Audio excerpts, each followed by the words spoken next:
नमस्कार, आप सभी प्रशिक्षुओं का Sai college of teachers training Onama के इस ऑनलाइन क्लास में स्वागत है।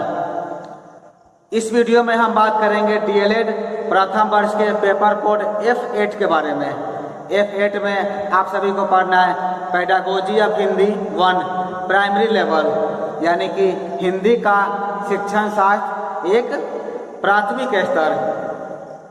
इसके अंतर्गत हम बात कर रहे थे, हम पिछले वीडियो में चर्चा किए थे आपके प्राथमिक स्तर पर हिंदी के बारे में, जिसमें हमने जाना था राष्ट्रीय पाठ्यचर्या की रूपरेखा 2005 के 4 बिंदुओं के बारे में। और आज के क्लास में हम जानेंगे इसके जो बिंदु रह गए थे उस 3 बिंदु के बारे में बात करेंगे। और इसके अलावा आज के क्लास में, आज के वीडियो में हम बात करने वाले हैं बिहार पाठ्यचर्या की रूपरेखा 2008 के बारे में। तो ये 2 के बारे में हम आज के क्लास में, आज के वीडियो में बात करेंगे। तो ये आपका भाग 2 वीडियो है। यदि आप भाग 1 नहीं देखे हैं तो प्राथमिक स्तर पर हिंदी भाग 1 पहले आप देख लीजिए, उसके बाद इसको देखिएगा, तब आपका सारा कंसेप्ट जो है क्लियर हो जाएगा। तो चलिए हम आज के क्लास को शुरू करते हैं। और हमने, जैसे कि मैंने आपको बताया, हमने 4 बिंदुओं पर इसके पहले वीडियो में बात कर लिए थे। तो आज हम बात करेंगे 3 और बिंदु पर, जो कि आपका सीक्वेंस रहेगा 5 नंबर। आप यदि वीडियो से नोट्स बना रहे थे तो आपने 4 नोट्स अभी तक बनाया था, और अब आप देंगे 5, यानी कि 5वें नंबर पर हेडिंग देंगे। और 5वें नंबर पर आपको लिखना है भाषाई समस्या का समाधान, यानी कि नंबर 5 में आप लिखेंगे भाषाई समस्या का समाधान। इसके अंतर्गत आपको लिखना है भारतीय समाज में विभिन्न प्रांतों में भाषा का स्वरूप जो है विभिन्न पाया जाता है। आप सभी जानते होंगे जो भारतीय समाज है, जो भारत का एरिया पूरा है, आप जिस प्रांत में चले जाएं वहाँ पर आप पाएंगे हर जगह भाषा का अपना एक अलग स्वरूप है, एक अलग उसका रूप है। तो इससे जो है राष्ट्रीय पाठ्यक्रम संरचना में भाषा की समस्या जो है सदैव से बनी रहती है। यानी कि जैसे मैंने कहा ही था पिछले वीडियो में, भारत क्या है, अनेकता में एकता का देश है। अनेकों भाषाएं हैं, अनेकों बोलियां हैं, अनेक कल्चर हैं, अनेक प्रकार की संस्कृति है। तो इन सबको क्या होता है, इन सबको एक में समेटना, एक में शामिल करना, ये सबसे बड़ी चुनौती है, सबसे बड़ी समस्या बनी रहती है। कि कौन सी समस्या रहती है कि किस भाषा को जो है राष्ट्रीय भाषा के रूप में स्वीकार किया जाए। ये सबसे बड़ी समस्या थी। यानी कि भारत में जितनी प्रकार की भाषाएं बोली जाती है, तो राष्ट्रीय भाषा के रूप में, नेशनल भाषा के रूप में हम किस भाषा को स्वीकृति प्रदान करें, किस भाषा को स्वीकार करें, ये क्या था, सबसे बड़ी समस्या थी। तो राष्ट्रीय पाठ्यक्रम 2005 में जो है विभिन्न भाषाओं में मातृभाषा को जो है उचित स्थान है। जो आपकी मातृभाषा है, मातृभाषा हिंदी जो आपकी है, इसका जो है उचित स्थान प्राप्त किया गया है, उचित स्थान दिया गया है। राष्ट्रीय पाठ्यक्रम संरचना में राष्ट्रीय एकता का सर्वोपरि स्थान जो है प्राप्त हुआ, यानी कि उसमें दिया गया है। इसके बाद आप लिखेंगे, यानी कि 6 नंबर पर आपको लिखना है, 6 नंबर में आप हेडिंग देंगे स्तरनाकुल शिक्षण विधियाँ, यानी कि स्तरनाकुल शिक्षण विधियाँ, जो आपके स्तर के अनुकूल शिक्षण विधियाँ होती है, इसके बारे में आप हेडिंग देंगे। 6 नंबर पर आपको लिखना है। इसमें आप लिखेंगे पाठ्यक्रम में स्तर के अनुकूल शिक्षण विधियों के प्रयोग की मान्यता प्रदान हुई है। जैसे प्राथमिक एवं पूर्ण प्राथमिक स्तर पर सामान्य रूप से उन शिक्षण विधियों का प्रयोग किया जाना चाहिए जो कि खेल से संबंधित हो, तथा व्याख्यान एवं कथन विधि का प्रयोग माध्यमिक स्तर पर किया जा सके। अतः इस पाठ्यक्रम का उद्देश्य शिक्षण विधियों का भी विकास करना होता है। यानी कि 6 में हमें क्या जाना, स्तरानुकूल शिक्षण विधियाँ। शिक्षण विधि आप सभी जानते होंगे, यानी कि टीचिंग मेथड। हमारा टीचिंग मेथड कैसा होना चाहिए, शिक्षण विधि कैसी होनी चाहिए, स्तर के अनुकूल होनी चाहिए। यानी कि बच्चे जिस स्तर का ज्ञान रखते हैं उसी स्तर का ही आपका शिक्षण विधि होना चाहिए, और उसी स्तर का जो है आपका लैंग्वेज भी होनी चाहिए, उसी स्तर का आपका भाषा भी होनी चाहिए। यानी कि यदि आप प्राइमरी बच्चे को पढ़ा रहे हैं तो आपका लेवल क्या होना चाहिए, प्राइमरी के जैसा ही होना चाहिए। और यदि आप हाई लेवल के बच्चे को पढ़ा रहे हैं, बड़े बच्चे को पढ़ा रहे हैं, तो आपका लेवल क्या होना चाहिए, आपका लेवल बड़े बच्चों के समान होना चाहिए। जैसे ये अभी आप जो क्लास देख रहे हैं, ये क्लास किनके लिए है, ये क्लास आप लोगों के लिए है। यानी कि आप इस वीडियो को देखकर चीज़ों को समझ पा रहे हैं। यानी कि हम पेडागोजी ऑफ हिंदी में पढ़ रहे हैं। पेडागोजी ऑफ हिंदी के अंतर्गत हम क्या पढ़ रहे हैं, अभी राष्ट्रीय पाठ्यक्रम संरचना 2005 के बारे में पढ़ रहे हैं, जिसमें हमने 7 प्रमुख बिंदुओं पर चर्चा कर रहे हैं। तो ये आप सब चीज़ें समझ पा रहे हैं, क्योंकि आपका स्तर अलग है, आपके लिए अलग तरह की शिक्षण विधि है। लेकिन आप यदि प्राइमरी स्तर के बच्चे को पढ़ाएंगे तो वहाँ पर आपकी शिक्षण विधि अलग हो जाएगी। उनके समझने के योग्य क्या करेंगे, आप क्लास लेंगे, आप बच्चों को पढ़ाएंगे। चलिए इसका आप और एक अंतिम रह गया 7 नंबर। 7 में आप लिखेंगे, 7 में आपको टॉपिक देना है, 7 में आपको हेडिंग देना है छात्रों का सर्वांगीण विकास। आप 7 नंबर में लिखेंगे छात्रों का सर्वांगीण विकास। इसमें आपको लिखना है राष्ट्रीय पाठ्यक्रम संरचना का प्रमुख उद्देश्य होता है छात्रों का सर्वांगीण विकास करना।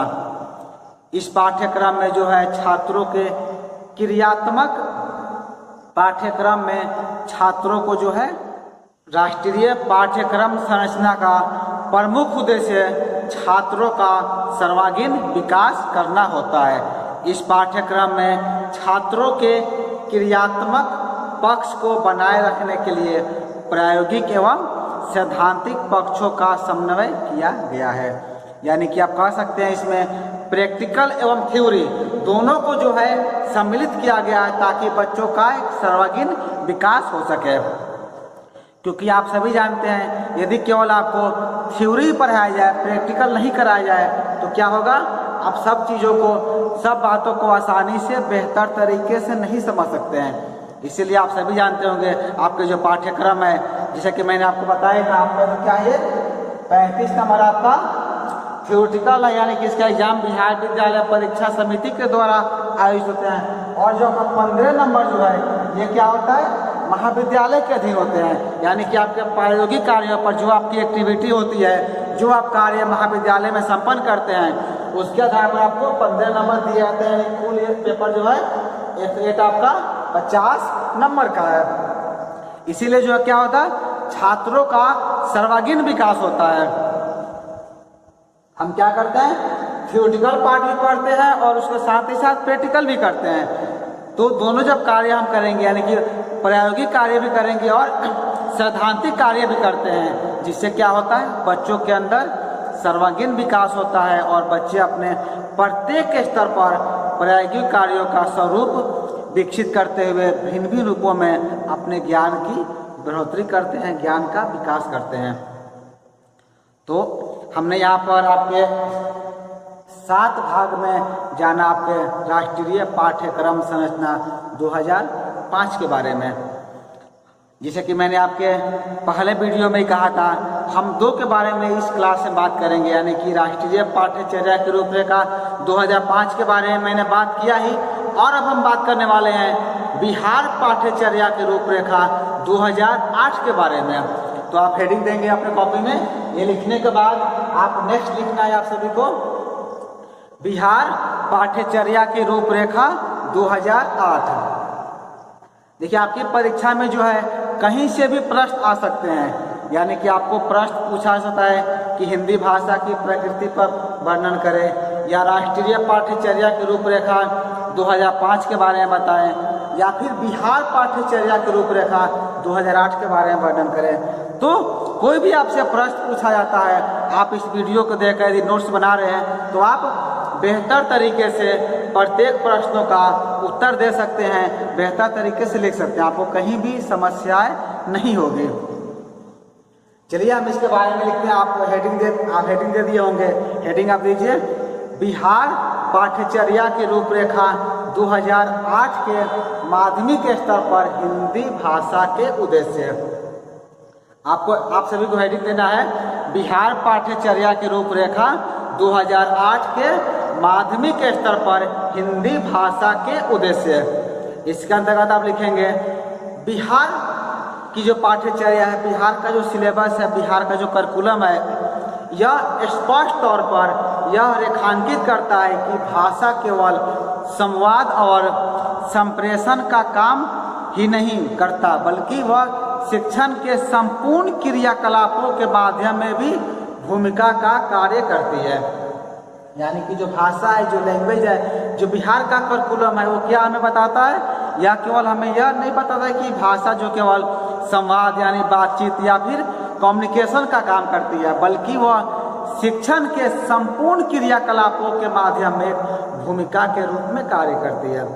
आप सभी जानते होंगे, आप भाषा के द्वारा ही, बोली के द्वारा ही, लैंग्वेज के द्वारा ही सब चीज़ों को समझ पाते हैं। यानी कि भाषा के द्वारा हम कम्युनिकेशन तो करते ही हैं, आपस में संवाद तो करते ही हैं, इसके साथ ही साथ शिक्षण के संपूर्ण क्रियाकलापों को भी हम पूरा करते हैं, इसको कंप्लीट करते हैं।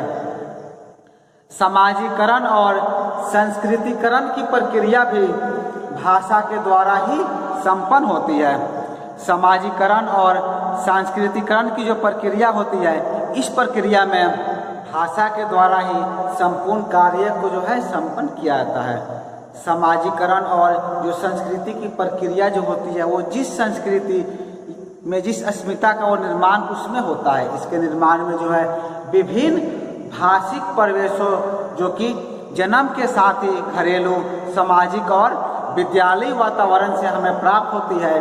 बिहार पाठ्यचर्या इस बातचीत को जो है संपन्न करती है, और स्कूल भी अपनी शुरुआती और विकास करने वाले छोटे विद्यार्थियों के भाषाई कौशल को जो है इसमें विकसित किया जाता है, और यह समृद्ध किया जाता है कि सहानुभूतियों, संवाद और संवेदनाओं से क्या हो, भरा हो, समृद्ध हो। ज्ञान के आधार पर ही भाषाई कौशलों का भी विकास किया जा सकता है। यानी कह सकते हैं कि आप ज्ञान के आधार पर ही जो भाषाई कौशल है उसको आप विकास कर सकते हैं। पाठ्यचर्या की टिप्पणी से हमें यह ज्ञात होता है कि यह व्यक्ति जो है स्थान और विषय के अनुसार अपनी भाषिक व्यवहार में भी परिवर्तन कर सकता है। आप सभी को जानते होंगे, जो व्यक्ति का व्यवहार होता है, व्यक्ति की जो भाषा होती है, व्यक्ति का जो लैंग्वेज होता है, वो किस पर निर्भर करता है, वह उसके स्थान विशेष पर निर्भर करता है। यानी कि वो किस स्थान से आता है, किस स्थान से बिलोंग करता है, उस स्थान के अनुरूप ही उसके भाषा के रूप भी परिवर्तित होते रहते हैं, उसी के अनुसार ही वो सब चीज़ें सीखता रहता है। लेकिन जो है वह भाषा कठिन, जटिल संरचनाओं के नियम नहीं बता सकती है। कक्षा में जो है बच्चों की इन विशेषताओं को ध्यान में रखकर उसके भाषाई कौशलों का विकास सहानुभूति, संवाद तथा संवेदनात्मक ज्ञान के द्वारा किया जाना चाहिए। बिहार के प्रथम भाषा के रूप में यदि कोई हम भाषा की बात करें तो स्वाभाविक पसंद क्या होती है, हिंदी होती है। बिहार की जो भाषा इसका हिंदी इसमें ले सकते हैं। यदि बिहार के हम परिप्रेक्ष्य की बात करें तो सबसे ज़्यादा सर्वाधिक पसंद की कौन सी भाषा है, वो भाषा आपकी हिंदी है। यानी कि आप बिहार में कहीं भी चले जाएं, चाहे किसी भी लोग कोई भी क्षेत्रीय भाषा बोले, लेकिन हिंदी जो है सबको आता है। ये सर्वाधिक पसंदीदा भाषा के रूप में हिंदी को स्वीकार किया गया है। राज्य में बोले जाने वाली भाषाओं में हिंदी क्या है, एक भाषा के परिवार के रूप में इसे नामित किया गया है, यानी कि इसे शामिल किया गया है। लेकिन सच तो यह है कि बिहार में जो बोली जाने वाली जो हिंदी की जो समृद्ध बनाने में बिहार की भाषाओं का भी महत्वपूर्ण योगदान है। यानी कि कहते हैं जो हिंदी इतनी समृद्ध है बिहार में, तो इसको समृद्ध करने में बिहार की जो अपनी क्षेत्रीय भाषाएं हैं, जो लोकल भाषाएं हैं, उनका भी क्या है, बहुत ही महत्वपूर्ण योगदान, अहम योगदान रहा है। क्योंकि अधिगम में समझ को शामिल कर बेहतर भाषाई पुल का यानी कि ब्रिज का निर्माण भी संभव किया जा सकता है। बिहार में प्रथम भाषा के रूप में स्वाभाविक पसंद, जिसे मैंने कहा है, हिंदी को ही माना गया है। हिंदी को क्या किया है, सर्वाधिक पसंदीदा भाषा के रूप में बिहार में माना जाता है। बिहार राज्य में बोले जाने वाली भाषाओं और हिंदी में जो क्या है, एक ही भाषा, एक ही परिवार की भाषा होने के कारण एक स्वाभाविक संबंध भी है। यानी कि आप कह सकते हैं जो आपकी जो हिंदी भाषा है और जो आपकी जो क्षेत्रीय भाषा है, यानी कि भोजपुरी हो गई, आपकी मैथिली, अंगिका, इन सब का क्या आता है, यदि हम एक फैमिली की बात करें, एक परिवार की बात करें, तो हम यहाँ देखते हैं कि दोनों भाषाओं में लगभग क्या है, सिमिलरिटी मिलता है, तालमेल मिलता है, समानुपात मिलता है दोनों में। दोनों भाषाएं जो है आपकी क्षेत्रीय भाषाएं हो या फिर हिंदी भाषा हो, दोनों एक परिवार की भाषा के रूप में ही हमें प्राप्त होते हैं। जिस कारण से भी आप बोल सकते हैं कि बिहार में आपका हिंदी भाषा जो है सर्वाधिक पसंदीदा भाषा के रूप में इसे स्वीकार किया गया है, या हर जगह इसे बोला भी जाता है। और इसके यदि हम समृद्धि की बात करें, ये इतना समृद्ध क्यों है, तो इसमें आप लिख सकते हैं समृद्ध होने का रीजन ये है कि बिहार की जो क्षेत्रीय भाषाएं हैं, उस क्षेत्रीय भाषा में भी हिंदी का ही हमें रूप दिखाई देता है। इस कारण से आप कह सकते हैं बिहार में जो भाषा जो है, इसमें हिंदी इतना प्रसिद्ध इसीलिए है, जो कि बिहार में जो है जितनी भी भाषाएं बोली जाती है, इसको समृद्ध बनाने में बिहार की भाषाओं का भी अपना महत्वपूर्ण योगदान होता है। और अधिगम में इस समझ को शामिल करके बेहतर भाषाई हम एक ब्रिज का, एक पुल का भी जो है निर्माण कर सकते हैं। तो आज के क्लास में, यानी कि आज के वीडियो में हमने जाना डीएलएड प्रथम वर्ष के पेपर कोड F8 के पेडागोजी ऑफ हिंदी 1 के प्राइमरी लेवल से, जिसमें हमने दो चीज़ों पर विशेष रूप से बात की। आपके इकाई 1 में दो चीज़ आपको पढ़ना था, यानी कि राष्ट्रीय पाठ्यचर्या की रूपरेखा 2005 और बिहार पाठ्यचर्या की रूपरेखा 2008 के आलोक में हिंदी भाषा के उद्देश्यों को समझना। तो आपके इकाई 1 के विशेष रूप से हमने इन दो प्रमुख बिंदुओं पर आज के क्लास में, आज के वीडियो में बात की है। और हम अगले वीडियो में आपके डीएलएड प्रथम वर्ष के पेपर कोड F8 के ही आपके अदर यूनिट जो रह गए हैं, उसके बारे में भी हम बात करेंगे। इस वीडियो का जो है नोट्स भी आपको प्रोवाइड किया गया है, यानी कि इस वीडियो के डिस्क्रिप्शन बॉक्स में जो लिंक दिया गया है, उस पर क्लिक करके आप इस वीडियो का नोट्स भी आप डाउनलोड कर सकते हैं। यह वीडियो देखने के लिए आपका धन्यवाद।